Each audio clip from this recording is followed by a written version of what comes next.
Hey ladies, check out this episode of the Anatomy of a Woman course, 4 Things Every Woman Needs. I want to share with you all briefly how this ebook came about. One day I was preparing to teach for a service in Atlanta, and it was actually a Mother's Day service. And so I was preparing for that service, and I just sat down and I began to pray and ask God, what did He want me to share for the Mother's Day service that I was teaching from? And literally, you know when something is a God thing, because literally I just sat down and immediately I began to write what God was giving me. And that's how the Anatomy of a Woman book came to be. It is really based upon years of experience and learning myself. And so it is part of the goal of this class is for you to be more familiar with yourself, to increase yourself, to really know yourself. Because one of the things that I've learned in life is that the only thing that you can bring to the table is you. You can't bring anything else other than who you are. And you have to see something in order to become something. I always like to say it this way: you cannot become what you do not see. And so I thought the word anatomy is an interesting choice of a word. The anatomy of woman is about 4 things that every woman needs to succeed in life.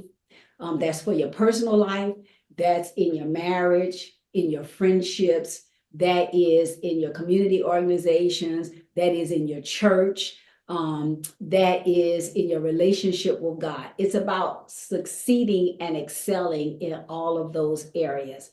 And all of that has to do with a way that a woman is built.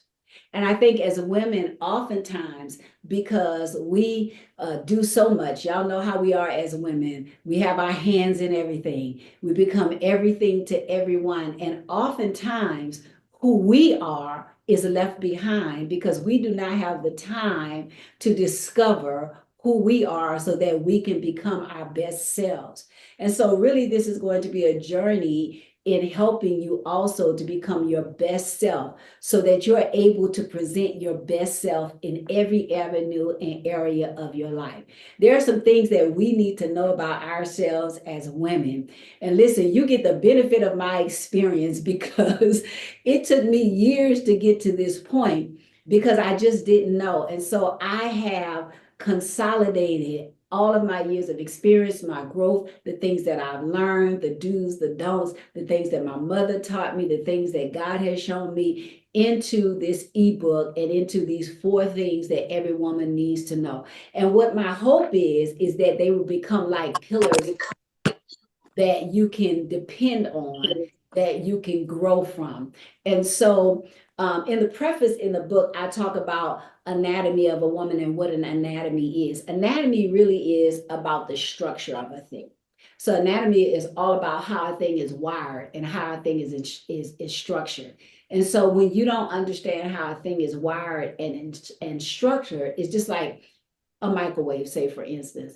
If you don't read the instructions on how the microwave operates, then you don't get full benefit and full advantage of how the microwave operates, or the television, or whatever else that you're doing. It's like driving a car. Like I drove one of my husband's cars for a very long time without even knowing that if I were to hit the ignition key twice or the key twice, it will auto start before I even got in the car and turn on the air conditioner and the heat. I drove that car for years and didn't know it. You know why I didn't know it? Is because I did not read the manual and I was unfamiliar with the anatomy of how that car was structured to work.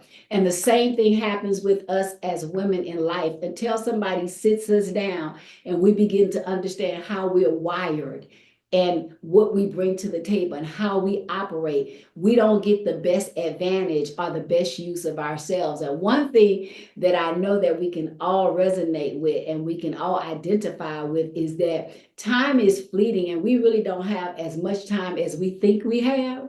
And so my goal and my hope is that in this class, my prayer, and I am totally and fully confident that in this class, you are going to be changed forever, that your life is going to change, that everything about your life is going to change, and you're going to be on a new path and a new plane, if you will, in this life. And so anatomy, again, is all about the structure of a thing. And so you would have noticed in the ebook, I talk about 4 things that every woman needs, okay? The number one thing, the first thing that we talk about is what a woman needs from herself. Now, I start here because to look at me, a lot of people probably would think that I never had a problem with self-acceptance. Because what a woman, the first thing that a woman needs from herself is self-acceptance. You all know that we all have issues with, it's either my hair not right, my shape not right, I'm not the right complexion, my skin isn't right, I don't speak well enough, I don't like this about myself, I don't like that about myself. Almost as if we do this comparison thing.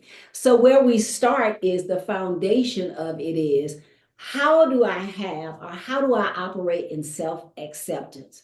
So for me, because, when I grew up, I became at some point around 14 years old, like the popular girl in school. Don't know how that happened because I had 4 brothers at home and I was a tomboy. I was rough. And so I was a tomboy. And so I don't know how I became, the prissy girl. I have no idea. But at some point, I became the prissy girl, the pageant girl, the girl that was on homecoming court, the popular girl in school. However, I internalized a lot of things and I really, really was not comfortable with myself. Some of that was due to my mother's attempt to protect me. So you may have had a mother like myself. So as a young girl, I was shapely, put it that way, to put it mildly. And so my mom was always like, you need to cover that up. And so I grew up with the mindset of I had to cover up my body. And so I don't believe that that was her intention, but subliminally, the message that I got was that almost like I had to be ashamed of my body. And so it was hard for me. I remember years later, being when I was growing up, not growing up, was living rather in Maryland. I remember years later, a girlfriend of mine saying to me, she said, why you always wearing them big clothes? And I said, girl, because I need to make sure that I'm covered. She said, you have a shape.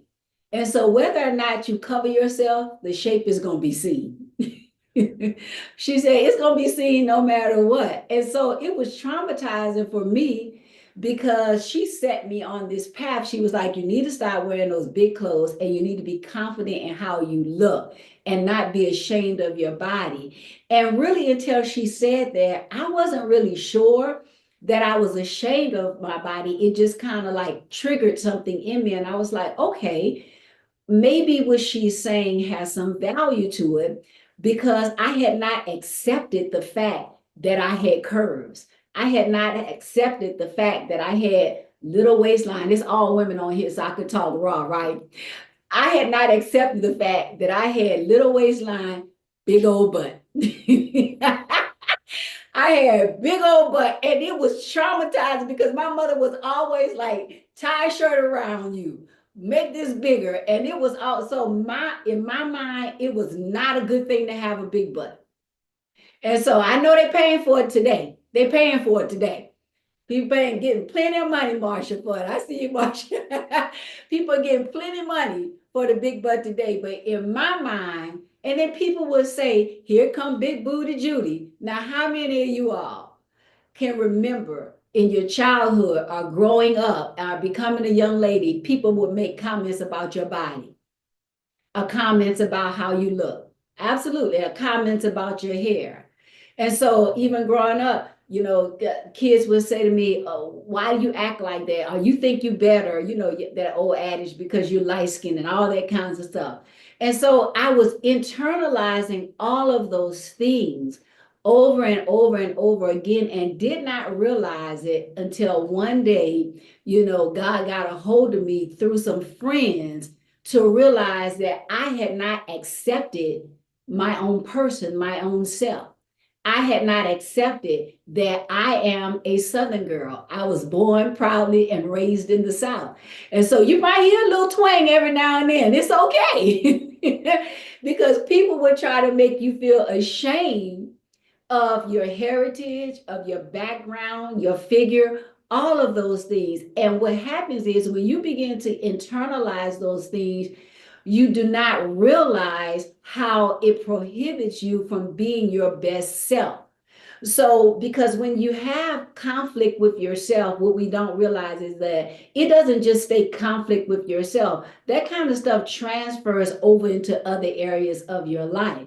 And so, for me, for instance, when I became a public speaker, if you will, and I had to speak at churches or at events, I had to wade through so much self-consciousness about, okay, is my diction right? And all of those things are important. Don't get me wrong. But when you're born and raised in the South, you're gonna have, no matter what part of the country. I saw somebody on here from New York.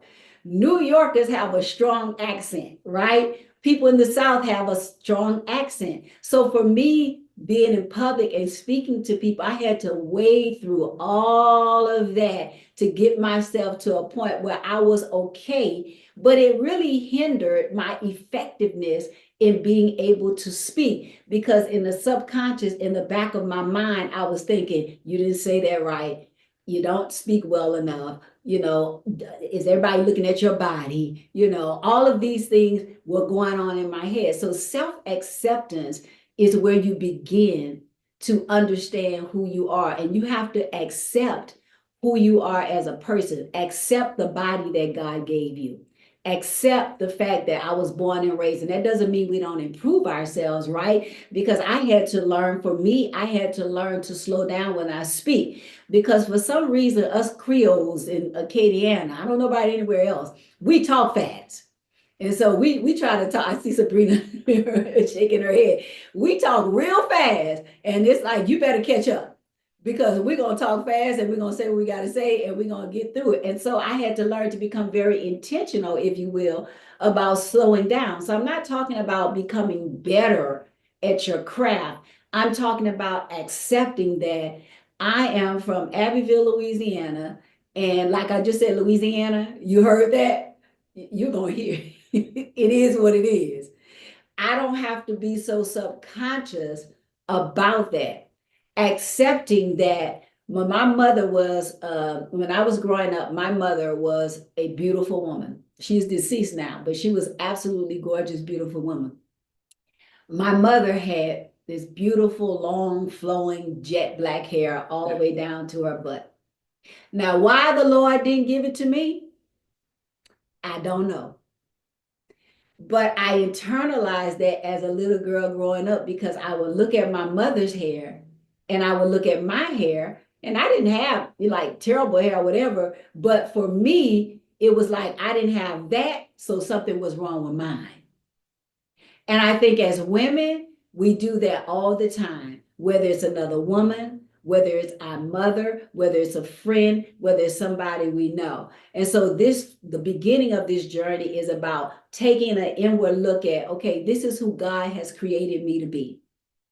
Think about in this moment who you are and how you look, how you are designed, the things that matter to you, the things that are important to you, the things that you value. That's who God created you to be. And guess what? I had to learn that there's only one of me. And guess what? There's only one of you. And there's only one of you because the you that you are is the one that God wants you to be. He doesn't want you to be a carbon copy of anybody else. And isn't it interesting how in society, and particularly for women, we are often pushed towards, if you will, or influenced to be like everybody else. Like in our clothes and our attire, back in the day, not so much nowadays, but back in the day, remember they used to say stuff like, you don't wear white after what, Labor Day? And it's like you would internalize even things simple like that and think in your mind that if you wore a white shoe after Labor Day, you would think of yourself as a Bama. Don't know how to dress, out of touch, right?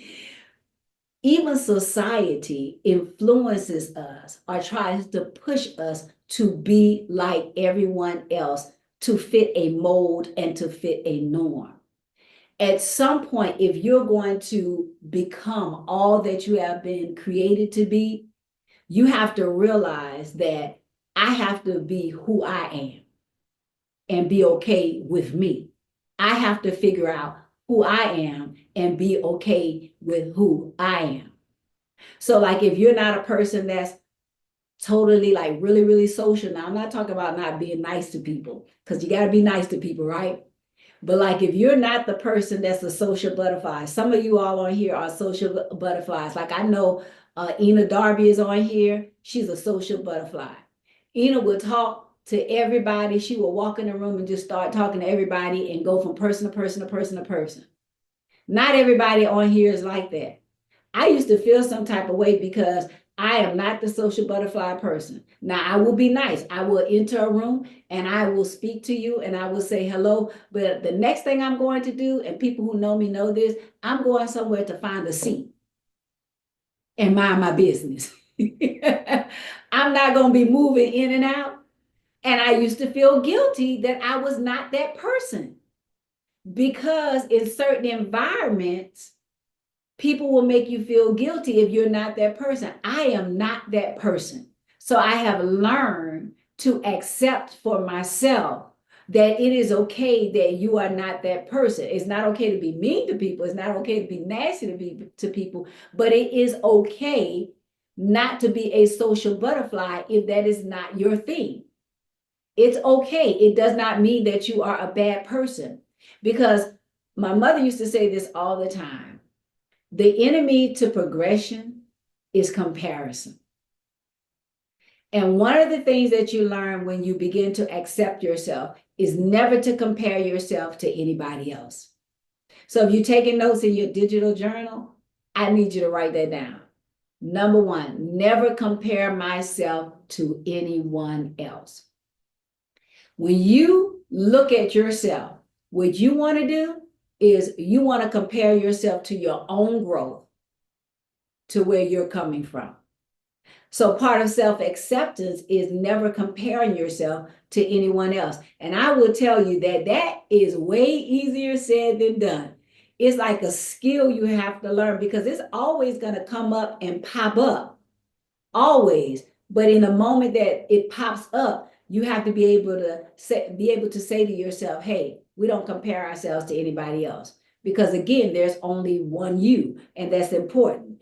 And so when you begin to understand the importance of receiving and accepting yourself and being okay with yourself, like women, oftentimes after we have babies, our bodies change. I talk to a lot of women who years after their bodies have changed, they're still dealing with the trauma of that, almost like the expectation that your body is supposed to go back to being the same thing. But the reality of the situation is that you had a whole human growing in your body. Mm-hmm. That is a thing that only a woman can do. You got a whole woman growing, a whole human rather growing for 9 months. Instead of focusing on what your body no longer looks like anymore, then how about we swap that out to focus on, look at what my body created. Everybody with me? And so what you focus on will always expand, and it's very important to understand and to know that in the process of self-acceptance, it is a process. And I want to make sure that I'm clear here today that I don't believe, in my experience, and I'm 58 years old, I don't think that it ever ends. As long as you are alive, you're going to constantly have to deal with the process of reminding yourself that I am good enough the way that I am. I am what I need, what a woman needs from herself is acceptance. I am okay with me. Because listen, until you are okay with you, nobody else is going to be okay with you. If you just think about over the course of your life, think about your careers, think about your relationships. Think about the differences in your career and in your relationships and how you presented yourself when you felt okay about yourself. When you are good with you, you present yourself differently than when you are not. So it's very important that you grasp the tools of self-acceptance and learning to be okay with yourself, because it matters and it shows up in how you present yourself. One of the things that helped to free me from this process, or helped me rather in this process, was I had to learn that if I didn't like something about myself in today's modern age, I could go fix about myself whatever I don't like. So like now I don't in the booty department, I don't need no help. I don't need no help in that department. But I talked to several women over the course, of my life. They would say things to me like, shoot, if I had, that's why God didn't give me that shape. Because if I had the shape like you, I would be no good. I probably wouldn't even be saved. And I would tell them, if you don't like somebody, we would have these discussions.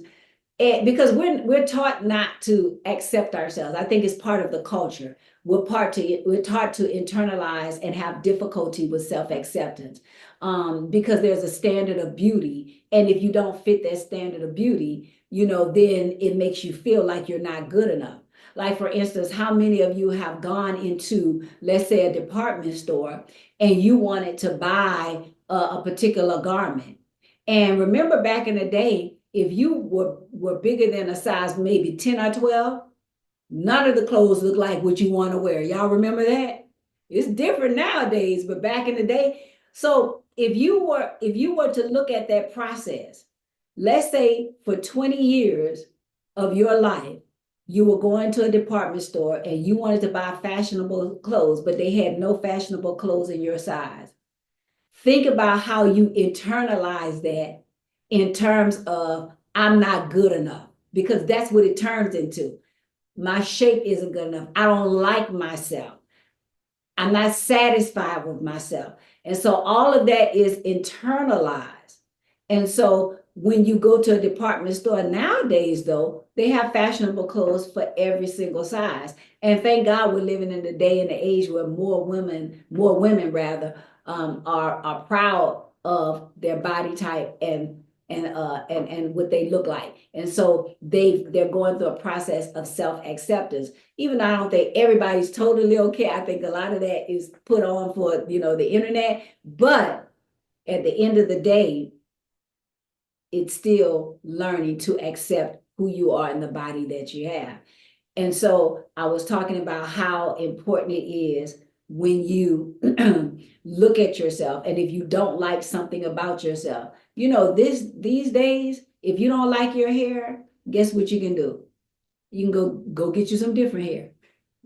You can wear whatever different hair you want every single day.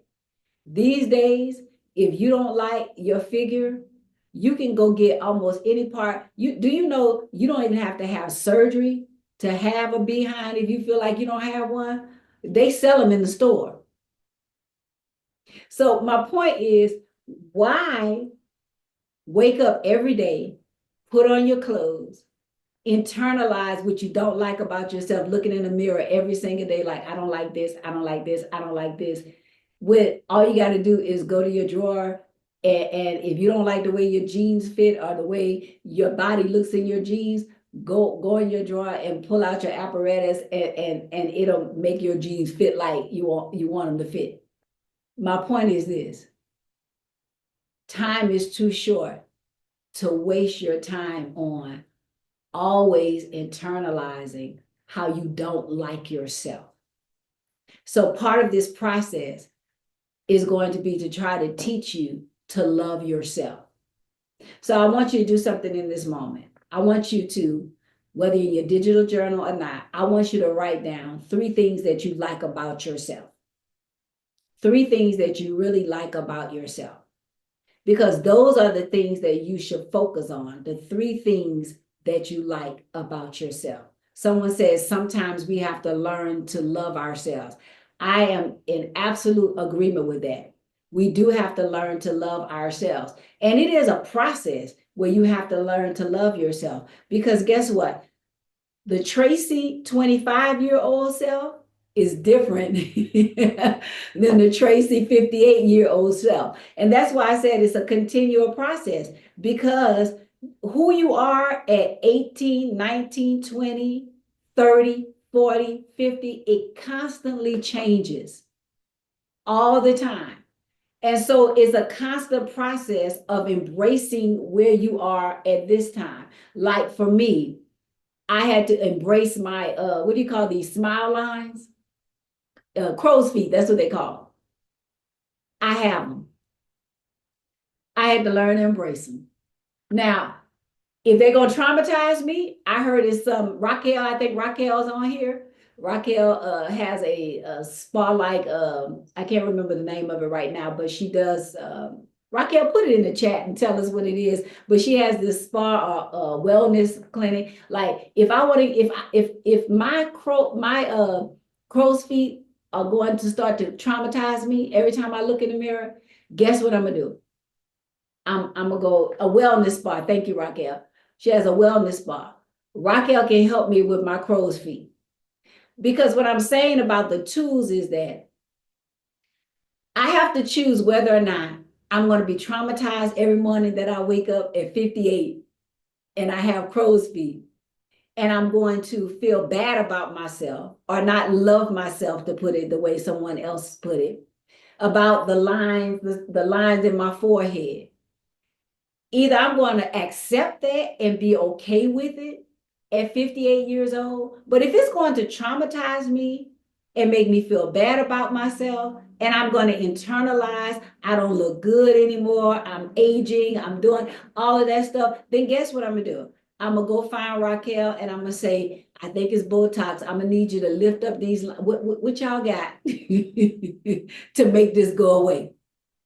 So my point is that I want to give you tools so that you have the freedom to say it's okay if you don't like something about yourself, to do something about it. Because in many ways, for a very, very long time, again, this is different nowadays, but for a very, very long time, we were made to feel bad about wanting to improve ourselves. Whether it was your facial features, whether it was, you want to put some Botox in your lips or whatever it is.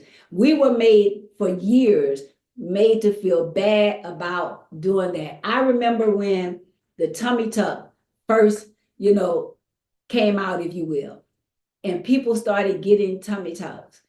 I heard a lot of even my own family members and people that I know was like, why would you do that to yourself? That don't make no sense. It's okay. You don't have to get a tummy. People try to make you feel bad about wanting to improve yourself physically.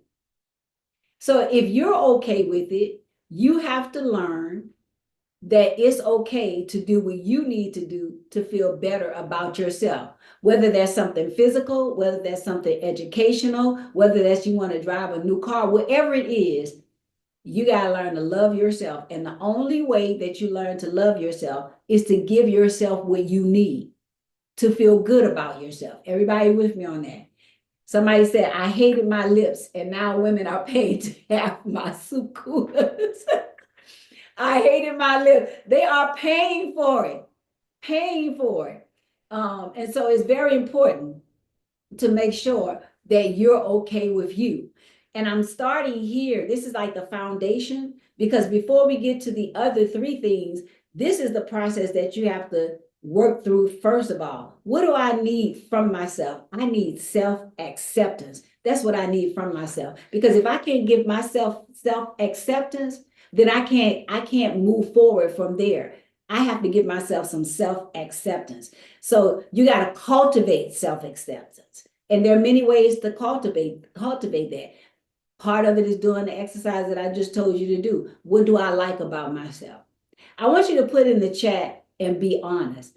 How many of you all in the chat, this is a safe place with us, you will be honest and say, oh yeah, I've had some challenges with self-acceptance and being okay with myself, okay? I've had some challenges with self-acceptance and being okay with myself. How many of you have looked at yourself, whether it's you feel like I don't have enough education, whether it's you feel like I don't like where I live, I don't like the type of car I drive, I don't like the way I look, I don't like my hair, I don't like whatever. I want to know honestly, how many of you will say, I definitely am currently having challenges with that, or in my life have had challenges with that, or it's been a thing for me? Let me know in the chat. Yeah. Somebody say yes with my weight. I get it. I get it. But what I want you to understand is whatever weight that you are now, figure out a way to put something in place to help you get where you want to be. But while you're getting where you want to be, look at yourself and find those three things and say, but I like this about myself. Because what it will do is it will help you to stay focused on the positive about yourself as opposed to the negative about yourself. So everybody's saying me, somebody saying absolutely, yeah. Because as women, we've all dealt with this. We've all dealt with the challenge of self-acceptance. We've all dealt with the difficulty of cultivating and saying that I am okay with myself. A lot of it sometimes has to do with the things that we were told, sometimes in our home, sometimes growing up at school age, sometimes from society. So you got to learn to look at yourself and say, I'm good like I am. And that doesn't, to be able to say that I am good as I am, does not negate or does not remove you from having the power to becoming better. I'll say that again. It is okay to say, I am good like I am right now.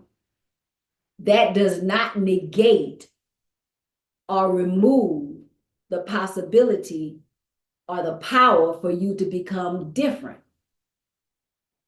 Paul in the Bible, he talks about it. It's like being content where you are, not satisfied, because there's a difference between being satisfied and being content. It's like being content. I'm going to be okay with myself. I'm going to love myself. I'm going to present my best self like I am right now while I'm on my way to the better version of myself.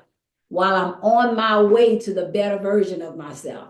So I'm good right now while I'm on my way to the better version of myself. And guess what? We're always, as long as we're alive, we're always going to be looking to become the better versions of ourselves. I remember, well, I'm about to give y'all the tea right now. So when I hit 50 and went into menopause, so let me give you a little backstory.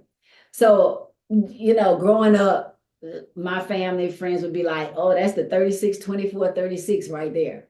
And again, my mom made me feel something like about that and like covering up and stuff right like that.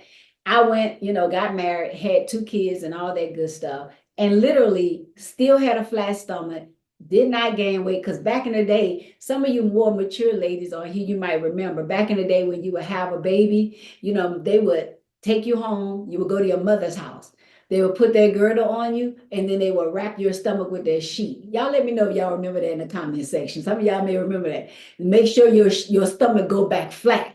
And so, like, as soon as I had my son and my daughter, that's what my mother did. You wrap their stomach up, you sleep on that stomach, you make their stomach go back flat. So I did all of that, flat stomach. I turned 50, got grown kids in college, have graduated college. All of a sudden, I want to have a stomach. What? Let me tell you, traumatized, did not like myself, did not like my body, did not like the way that I looked. This was a body I knew nothing about. It's called the menopause body. Anybody else been there? Anybody else can have a menopause body? I hated the menopause body. And, long story short, I found out there was some hormonal things going on. And so I had to have a hysterectomy and all that good stuff.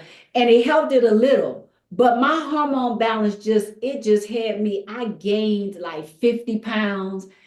And I looked at a picture from probably about maybe late last year, maybe about a week ago. And I think it was my daughter I called downstairs or somebody I was talking to. And I said, why y'all ain't tell me I was fat? I internalized, I had a problem because I had never been that size in my life. And I realized, even I'm teaching you all this class, but I realized I had to work through the process of being okay with myself at the size I was, excuse me, during menopause. I had to work on myself. I had to work on my mind constantly because I had to work. When I would see myself on camera from church, the social media people could tell you, I detested the way that I looked on camera. I hated it. That was probably up until late last year. I hated the way that I looked on camera because I was like, the camera already asked 10 pounds. So I'm like, I'm walking around here looking like a little blimpy. I am too short to be looking like this. So what I'm sharing with you is that it's a constant process, a constant process. And I really had to talk to myself over and over and over and over again to step on the stage every Sunday morning or wherever else I was teaching and be okay. I looked at a picture of me teaching in Atlanta that popped up on my screen a few days ago. And I said, oh my God, I hate this picture. And so long story short, my hormones were so crazy. I had to get help to lose weight. And guess what? I did what I had to do because I had to decide in the moment. Are you going to wake up every day with all of the responsibilities that you have, with all of the things that are going on? Are you going to wake up every day and constantly have to go through this mental thing that you're going through every day? Or are you just going to decide, are you going to put your pride down and go get some help? And so I put my pride down and I educated myself and I went get some help. And now your girl is feeling herself. I feel so much better. I do, but I'm okay with where I am because I needed that for myself. And my point is part of self-acceptance and cultivating yourself is being okay with putting your pride down and saying, I need help because I don't like the way that I look. I don't like the way that I feel about myself. Because what I realize is that if you are not liking the way that you feel about yourself, in particular in the position that I'm in, how are you going to show up for other people who don't like how they feel about themselves? How are you going to show up as your best version of yourself? And that's really what self-acceptance, the root of self-acceptance is. How do I accept myself to the degree that I love myself where I can present my best self for everybody in my circle? But the first best self, the first person that you're presenting your best self for is you. And I know that as women, that is challenging for us. It is challenging because we put everybody else above ourselves. But what I'm telling you tonight is that you need to prioritize you. Because when you do not prioritize you, then you cannot be your best self and show up as your best self for others. Okay? So, part of self-acceptance, you will notice in the book, I wrote down the first thing was embracing your unique design. I just told you, write down like 3 things about yourself. What is your unique design? How are you created? What do you like about yourself? It don't even have to always be physical. Some of it should be physical, but what is your unique design in terms of how God created you, how God made you? Like I'm an A-type personality, very organized. I don't like anything out of place. When you get around people who I call are like flower child people, they could care less about organization. Creative people. Back in the day, we used to call them flower childs because it seemed like they didn't care about nothing, right? And so, but they're creatives. Creatives typically are not the type of people that care about structure organization, everything in place. I would allow people sometimes to make me feel bad about my A-type personality because people would say, "Oh, you're OCD." That don't make no sense. Everything don't have to be in place all the time. Until I learned that this is who I am. I don't function well when everything isn't in place. I don't function well when things are out of order. I need to know, I need to have structure. I need to have order because when I have structure and when I have order, I show up as my best self. So what I'm saying is your own unique design, how you've been created, how God have created you. Even if you're on the creative or the flower child side, you got to be okay with that and not let people make you feel bad if, like you don't care if your desk is messy. Like I care if my desk is messy. You may not care if your desk is messy. So don't allow me to come in and say, "Oh, this desk, if it's disorganized or if it's organized chaos for you, it works for you, be okay with that." Don't allow somebody like me, A-type personality, to come in and make you feel bad. If you know where everything is and you can get everything done, then let it be that way. Like my husband and I are totally different. He's spontaneous. I am, what's the plan? And so for a long time, I tried to change him and he tried to change me. But after 37 years of marriage, we just come to the point where you do you and I'm going to do me. And if something really is bothering me, I'm going to come in and say, "Hey, can we do something about this?" But it's okay. Don't make you feel bad about your own unique design. So embrace your own unique design. So I want you to take a time out in this moment to write down one thing outside of the other three things I just told you, one thing that you believe is unique to you, your own unique design. What is unique to you that you feel like other people don't bring to the table? And you may not, I'm not saying you're the only one, but I'm saying in your environment, what is unique to you? Okay. I'm looking at y'all's comments. Somebody said, "Embrace your own unique design." Somebody said, "I have an orange personality." I hadn't heard that before. I have an orange personality. You got to peel back the layers. Is that what you're saying? Rachel, tell me if that's what you mean. She said, "I have an orange personality." I'm thinking peel back the layers, okay? And so it's really, really important. Okay, so the first aspect of self-acceptance is embracing your own unique design. What do I like about me? And again, I want you to focus on the things that make you happy about you. I think we spend way too much time focusing on the things we do not like about ourselves. What are the things that you like about you? What is your own unique design? What do you bring to the table? What skill set do I have that other people do not have? What's unique about me? What makes me different? What makes me special? What makes me a great mom? What makes me a great sister? What makes me a great daughter? What makes me a great wife, girlfriend, what have you? A great employee? What makes me that? What makes me that? And I want you to focus on in this process of self acceptance. I want you to focus on the things that make you unique.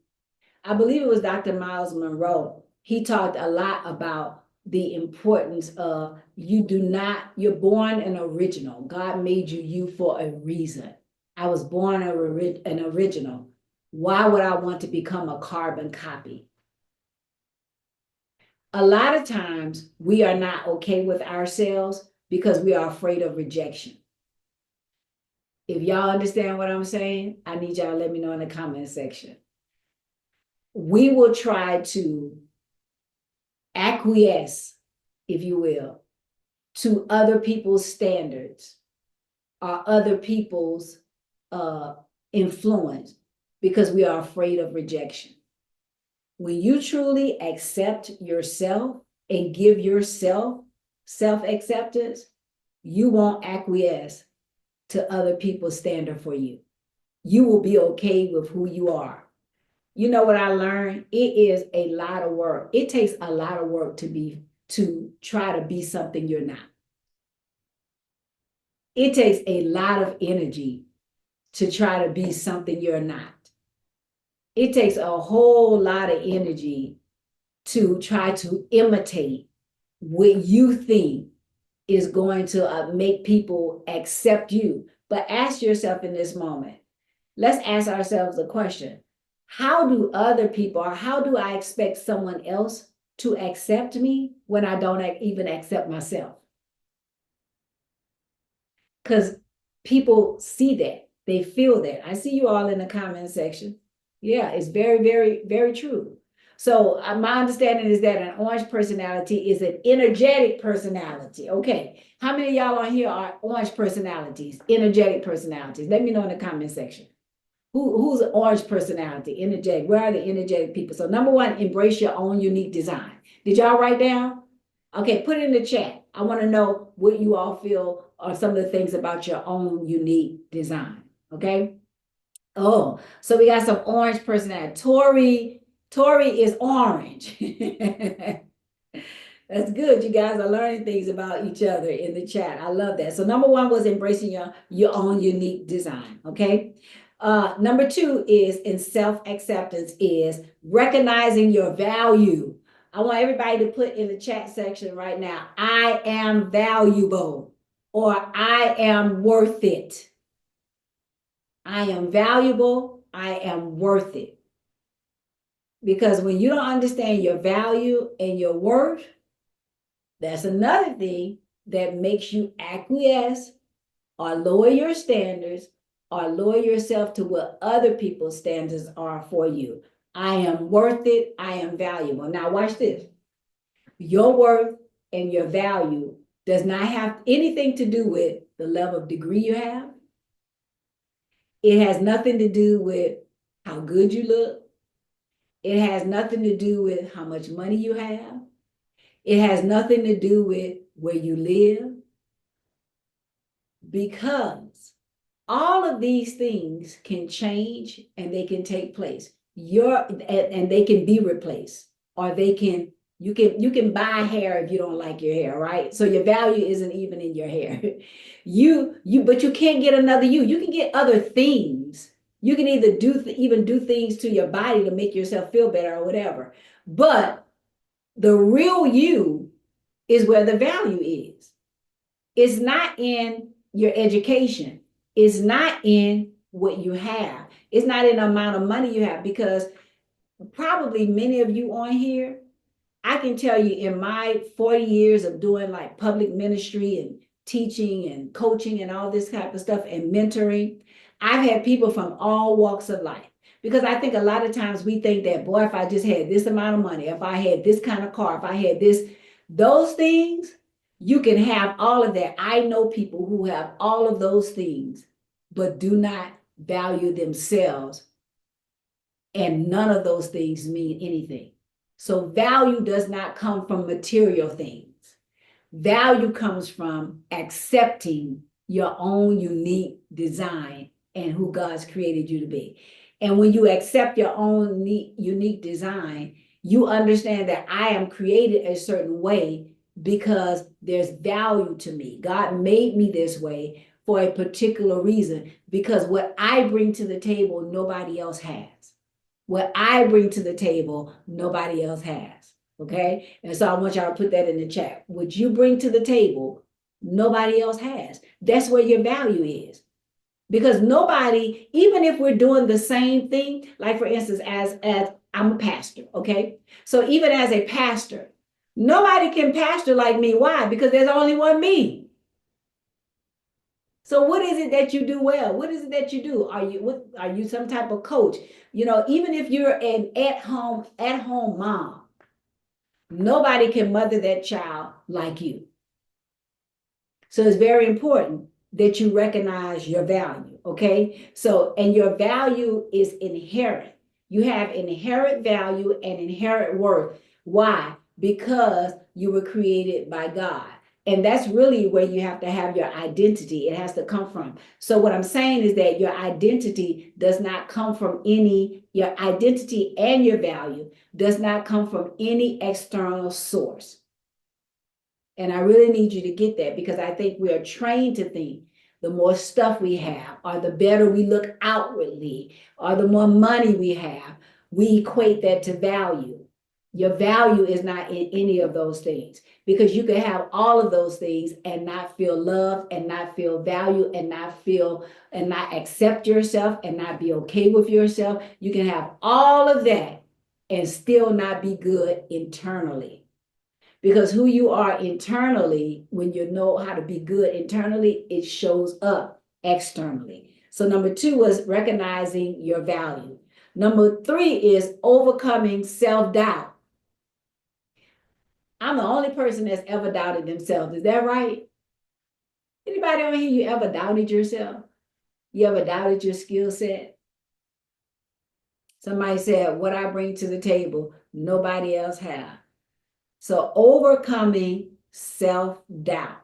I want you to put in the chat, if you can remember and you want to share, put in the chat, when was the last time you remember doubting yourself? Put it in the chat real quick. When was the last time you remember doubting yourself?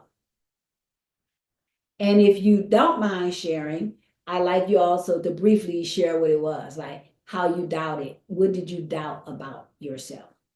Okay. I think that is a thing. Self-doubt happens periodically. It's a thing that is always ongoing. And I think that we're often set up to believe that you're never going to doubt yourself again. Like we think that once I master something that I never have to deal with it again. No, it's kind of like trauma. I'll explain it this way. People often think that when you've experienced some type of trauma, whether it's in your childhood, adulthood, or whatever, some relationship, some trauma, people often think that because you get therapy for the trauma, like you're never going to experience, or the trauma is never going to come up again. That's not true. When you get treated for, if you will, trauma, or get therapy for trauma, what you learn is tools to deal with the trauma when it comes up, so that you master the trauma and it doesn't master you. It's the same thing with self-doubt. Self-doubt is always going to raise its head in our lives. There are going to be things that trigger self-doubt. Like if someone says to you on your job, or makes you feel or think that you are incapable of completing a certain task, or incapable of having or handling a promotion, self-doubt is going to come up. What I'm talking about is giving you tools to deal with self-doubt, because self-doubt, or even self-acceptance, is not going to just, I'm never ever going to have a problem with self-acceptance again. It's going to come up again. This course is about teaching you to have the tools not to allow it to dictate to you how you feel about yourself. Everybody with me? Tell me yes in the chat if you're with me. Somebody say, today in class with my students, as a good teacher. Oh, it kind of went down too fast. Okay, they moving too fast. It's going too fast. Let me see. Let me go back to it. Okay. Let me go back to this comment about when I was a teacher. If I can't find that one, I'll read another one. Kimberly said, when I was actively working in my artistry as a makeup artist, I doubted my skill set and compared myself to other artists. I had a thriving artistry and gave it up. Ooh, Kim, I sure hope that if you're still passionate about that, when you finish with this class, and that's for everybody else on here, wherever you gave up because you doubted yourself, I hope that you go back and you get it. I hope that you go back and you get it. Because I did not do, she said, because I compared myself to other people, I decided that I was going to give it up. Isn't it amazing how comparison will make you feel so bad about yourself and make you question your own God-given talent and skill set that God has given you, to the point that you would even give it up?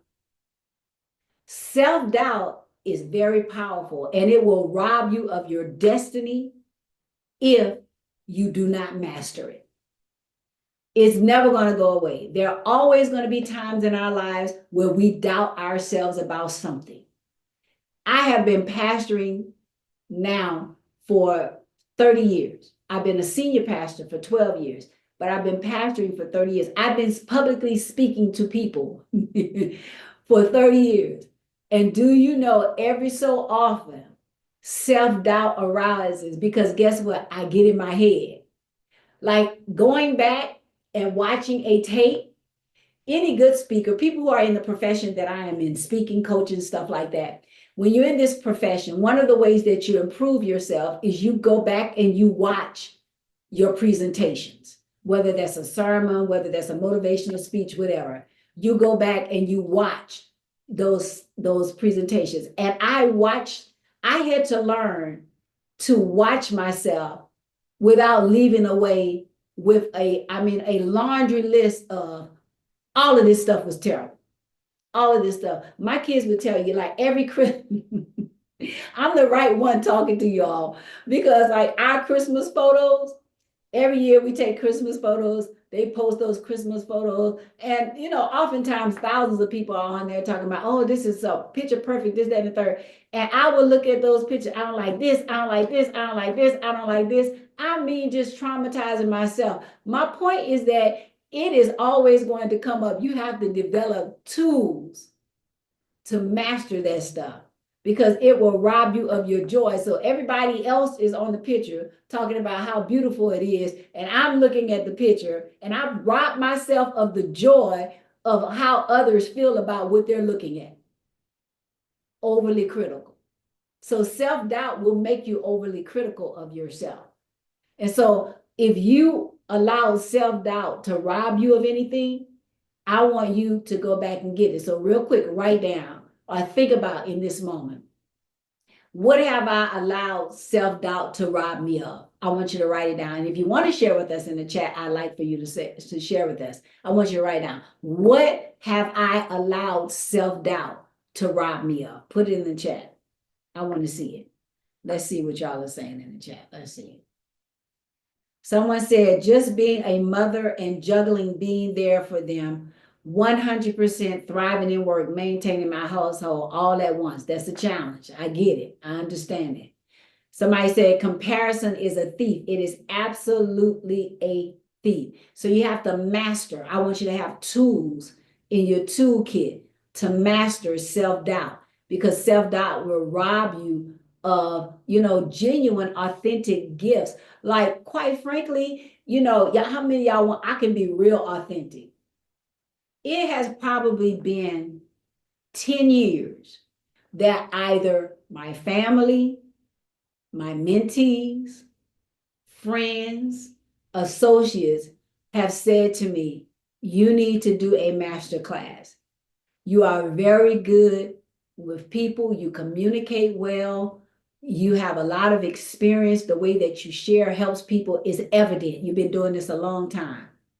Do you all know, for the last 10 years, I doubted my ability to be able to get on here and to do a master class? And guess what? I talk to people all the time. Now, isn't that a trip? It's a trip. This is what I do for a living. I talk to people.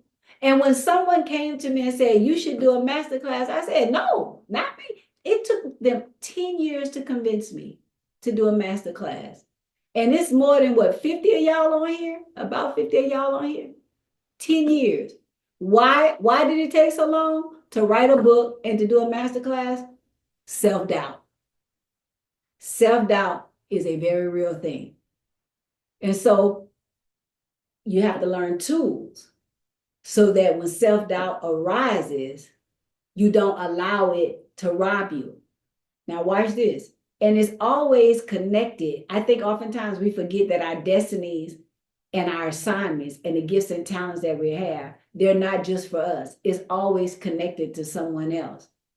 Because I got over my self-doubt, there are now at least 50 women on this call who are getting tools, who are now going to impact somebody else's life. Not just your own life, but somebody else's. Because we have children, or we have grandchildren, or we have friends, right? So don't allow self-doubt to rob you of your gifts and the talents and what you genuinely bring to the table, which you genuinely bring to the world. Don't allow self-doubt to rob you of it. Okay. Let's look at some steps towards self-acceptance. So what are some of the things that I can do for self-acceptance? What are some of the things that I can do? Okay. Number one, reflection and self-awareness. So be aware of when I'm in self-doubt or when I don't like myself or being challenged about myself, I got to be aware of that. And then I got to be honest about that. Because a lot of times we'll just move through life without even considering and understanding. I got to be honest about where I am. I don't like myself. Like I had to be honest about I didn't like the way my body was looking anymore due to menopause. I had to go do something about it. I had to stop acting like it didn't bother me, and I had to go do something about it. So self-awareness, you got to be honest with yourself about where you are. If there's something you want to be better in, something you want to change, you got to write that down. You got to be honest about it. Because as long as you're not honest about it, then you'll never have the power to do something about it. So step number one is to reflect, be honest, write those things down. That's why you have a journal, because we're doing some work on ourselves. So I'm going to reflect. I'm going to reflect on my self-awareness. I'm going to reflect on my self-acceptance. And so it's going to allow me to understand my emotions, my motivations. Be honest about my emotions. You have to be honest about how you really feel about yourself. Because I think as women, a lot of times we go through these phases where we really just do not like ourselves. Nothing, like you ever wake up in the morning, and how many of y'all ever had a time where you were getting ready to go to work or somewhere and you tried on 50 outfits? Let me know in the chat that you tried on 50 outfits. And now you're late, or you decided you ain't even going because you don't like nothing fits. And doesn't that make you feel like I just do not like myself today? You know what that makes you feel like? You just start feeling like somebody say 55 times I did this. 55. We as women, we do that. You'll get up, you have a whole outfit picked out, or you have in your mind what you're going to wear, and then you go through your closet. Closet is a wreck. Shoes and clothes all over the place. You spent the last hour trying to get dressed, and now you're so frustrated. Guess what you do? I ain't going nowhere. I'm over it. We've all done that. So, but you got to be honest about it. In those moments, you got to stop and say, okay, what's going on with me? Because that's a telltale moment that's saying you're really entering a moment where you don't like something about yourself. And you have to stop in that moment and say, okay, what's going on here? What's going on? What am I so disappointed in myself about? What am I having a challenge with myself about? And write those things down, because until we acknowledge stuff, we cannot address stuff. And if we cannot acknowledge and address stuff, then we can't overcome stuff. And that's where the enemy gets in and he tries to mess with your mind. So you want to make sure you do that. So step number one is reflection and self-awareness. Step number two, embracing imperfections. Everybody put in the chat, I must embrace imperfections. Maybe I don't have perfect speech. Maybe my nails aren't that great. Maybe my feet big or too big. Maybe I don't like the particular shape that I have. Maybe I feel like my thighs are too big. Maybe I feel like my butt isn't big enough. My arms too big. My breasts too big. Y'all know all the whole gamut, plethora of stuff that we go through. Embrace your imperfections. It's okay. Because here's why you can embrace them. Because if you decide that you don't like something, you can always work on an imperfection. And let's stop holding ourselves to this misnomer or this falsity, like I got to be perfect. You do not have to be perfect, okay? Perfectionism hinders self-acceptance. Perfectionism hinders self-acceptance. We are humans, we are flawed, and therefore we are not perfect. Do we want to become better? Yes, absolutely. If I don't like my weight, can I do something about it? Yes. I can exercise, I can change my diet, I can do whatever. But I'm not going to allow myself to mentally and emotionally become down on myself, overly judge myself, not like myself, because I need to work on an imperfection about myself. Everybody with me, okay? So you do not have to be perfect. You do have the opportunity to work on yourself. So you want to embrace your perfection as a part of being a human being. Nobody is perfect. And I think when we get into perfectionism, we often internalize it from the aspect of, I'm the only one that's like this. Have you ever done that? Let me know in the chat section. Have you ever done that? You internalize your imperfection or what you don't like about yourself so much, you have convinced yourself that you're the only one that's like that. That is not what you want to do. You want to understand. And somebody said, always, always, always. So no, nobody's perfect. You and I are not perfect. There are no perfect people. There's no perfect anything. And I think a lot of it also, again, has to do with our culture, because y'all know how we take these photographs and then they Photoshop them and our skin is flawless. I mean, we look like perfection. We look like we got our A game on all the time. What that girl said, Beyonce said she woke up like this. No, she didn't. She did not wake up like that. She did not. We are not waking up like this because nobody is perfect. Okay. Here's number 3, cultivating compassion. I really want you to get this one, because oftentimes we do not give the same compassion to ourselves that we do to other people for our imperfections or for the stuff that we don't like. So what you're going to do is you're going to cultivate compassion for yourself. Cultivate compassion for yourself when you make a mistake, when it's something that you don't like. Cultivate compassion for yourself. And then number 4, affirm your identity, okay? Ground your identity in who you are and not in what you have and what you look like. Ground your identity in who you are as a creation of God, as someone who is uniquely created for a specific purpose in this world, and not based upon what you have or where you live or how much money you have. Ground your identity and affirm your identity in who you are as a creation of God. Okay? So now it's time for question and answer. So they're going to open up the mics, and I want you all, whatever questions you have at this time, to you can put them in the chat if you don't want to talk. If you have your microphone, I see most people have their microphone closed. You're going to need to open your microphone if you have a question. And so, but once we respond to you or allow you to ask the question, please mute your microphone back and make sure your background is quiet. Questions? Any questions tonight? And I'm looking in the chat. Raise your hand if you have a question. So I'm looking in the chat. Any questions tonight?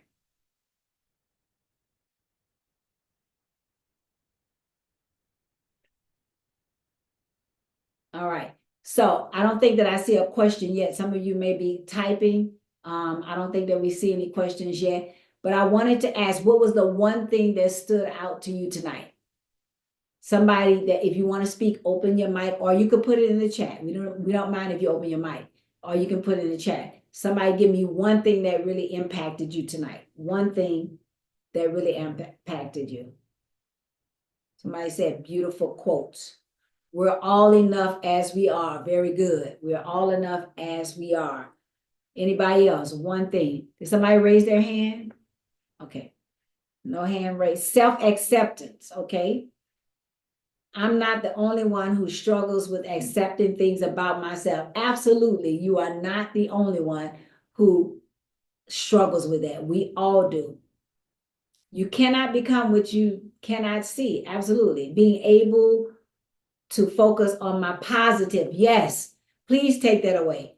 Stay focused on the positive aspects of who you are, not the negative, because until you stay focused on the positive aspects of who you are and not the negative, you're always going to exalt the negative above the positive. And the only way that you move forward in life is you have to exalt the positive. Negative stuff doesn't propel you. It doesn't give you the power to move forward. negative stuff actually stifles you and holds you in bondage. But when you focus on the positive, it empowers you to move forward to becoming a better version of yourself. Somebody said, I'll be planning a funeral for self-doubt. I love it. I'll be planning. Somebody said we must kill self-doubt. I'm good while on my way to becoming a better version of myself. I love that. I am good while on my way to become a better version of myself. I don't think that can be said any better. I am good while I'm on my way to becoming a better version of myself. And so I see a few other comments. I'm good right now. Everything that you gave up, go back and get it. Yes, if self-doubt or not knowing who you are cause you to give up something that you were really good at, go back and get it. It is never too late. What a woman needs, step number one, the anatomy of a woman. What a woman needs from herself is self-acceptance. When you accept your uniqueness, when you accept all the beauty that you bring to the table in whatever way that you bring it, then you will thrive in life. It's the foundation. It's the beginning of you being able to say, I am good enough. And I know that that is something that we as women deal with a lot, in particular in this culture, because it's almost as if every day something has the ability, if you don't watch it, to make you feel like you are not good enough. I am good enough wherever I am right now. It doesn't matter what my weight is. It doesn't matter what my hair looks like. It doesn't matter my speech. It doesn't matter what I have in my bank account, my address. I am good enough right now. It doesn't even matter what kind of car I drive. I'm good enough right now, because that is a contentment. That means you have to be satisfied, because you can always put something in place to move to the next level. But I am content with that. And when you find that you're content with yourself, you're going to be more happy about yourself. When you're content with yourself, you're going to be happy. Ever notice how when you're not content with yourself, you're mean, you're nasty, that clothes example, you got clothes thrown all over. I don't like this, I don't like that. You got your closet is a mess. Why? Because there's something internally going on where you're not happy with yourself. It really wasn't about the clothes. It was about what's internally going on in yourself. We make it about the clothes. I can't find nothing to wear. No, it's really about what's going on with me internally. And so the number one thing that a woman needs from herself is self-acceptance. So everybody put in the chat right now, I accept myself exactly the way that I am. I accept myself exactly the way that I am. So we're getting ready to wrap up for tonight. But next week, we go through chapter 2 of the Anatomy of a Woman. And if you are not reading the chapters, I would love for you to read them before. They're very short chapters before you come on. I would love for you to prepare any questions that you may have either about this class or even the upcoming classes. So moving forward next week, we're going to be talking about the second thing every woman needs, or second of the 4 things that every woman needs to thrive in life. And that one is what a woman needs for herself. Not going to get more into it than that, but that's what we're going to talk about next week. So this week was what a woman needs from herself, the foundation, the base, self-acceptance, because we're going to build up from there. What a woman needs for herself is next week.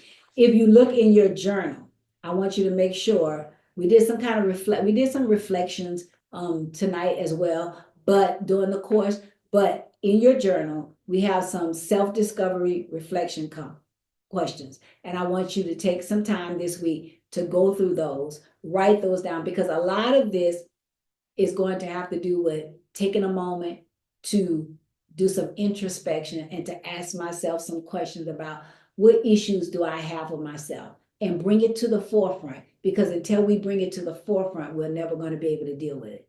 Bring it to the forefront so that I could deal with whatever issues I may have for myself. Because remember, the ultimate goal is, after we read the book, after we go through this course, the ultimate goal is for you to thrive in every area of life.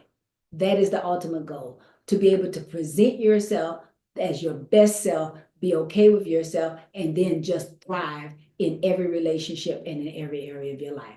Let me just make sure before we sign off for tonight, there are no other questions. Questions. How do you accept changing and who you are now if you may have liked previous versions of yourself better?